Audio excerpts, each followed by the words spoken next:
di sini masih apa ya?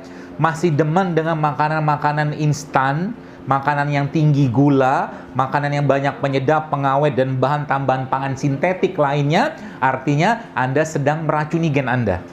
Kalau bahasa kerennya coding protein atau coding gennya akan bermasalah.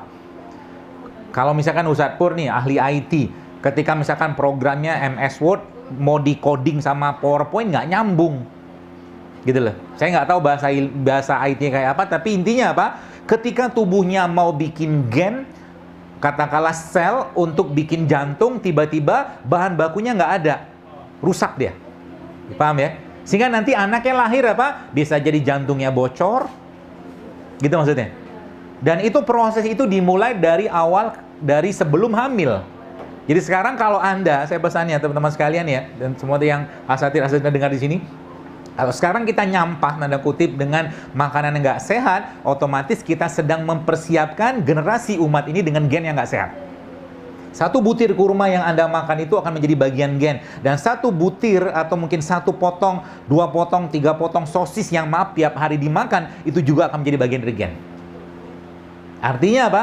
Nggak usah muluk-muluk kita bicara generasi ke depan deh. Kalau sekarang kita nggak mau peduli dengan itu. Kenapa? Karena memang ujung-ujungnya ya, yang nanti katakanlah si suami atau Anda nanti sudah menikah, ya mungkin yang sebelum belum dapat keturunan juga saat ini, kalau ini nggak diperbaiki, maka tadi yang akan muncul di generasi ke depan, generasi kerupuk. Kerupuk itu maksudnya apa? Yang mereka lebih memilih untuk tidur daripada bangun malam. Itu kerupuk. Generasi yang lebih memilih untuk tidur daripada membaca Quran dan tadabbur Quran. Ulama, ada seorang sahabat yang pernah mengomentari, bahkan mengkritik tabi'in dan beberapa, kayak termasuk kritiknya buat kita juga. Dia katakan, kalian ini, kata dia, manusia, ya, orang yang diberikan kemudahan dalam menghafal Quran, kata dia, tapi berat dalam mengamalkannya. Tapi kami, kata mereka, kami itu susah menghafal Quran, karena zaman dulu nggak ada mushaf loh. Kami susah menghafal Quran, tapi kami luar biasa dalam penerapannya. Satu hal saja kita terapkan, atau 3 hal yang kita terapkan, halal, toyib, dan jangan berlebihan, sudah cukup membuat generasi ini sehat. Kalau kita terapkan. Karena orang maaf karena kolesterol, karena penyakit-penyakit berat lainnya. Kenapa? Karena ketidakmampuan kita dalam mengendalikan apa yang masuk ke mulut. Pikirkan baik-baik. Tadi kita sempat baca di awal itu, falyanzuril insana ila ta'ami. Apa yang kita makan itu perhatikan. Kalau sehat, makan. Nggak sehat, oke lah, sekali-sekali oke, cheating silakan. Tapi nggak tiap hari. Kenapa? Itu akan jadi bagian dari gen kita. Apa yang saya sampaikan ini mungkin hanya sebagian kecil saja. Jadi kalau kita bongkar lagi lebih lebar, itu luar biasa. Tentang makanan, tentang kesehatan ini teman-teman sekalian. Tapi intinya apa? Kalau jelas-jelas kita mungkin bisa memungkinkan Anda di sini untuk dapat makan sehat tiap hari. Kenapa? Itu bagian dari kita menjaga generasi. Saya kemarin sempat ketemu Ustadz dengan Ahmad dan Kamil, ya.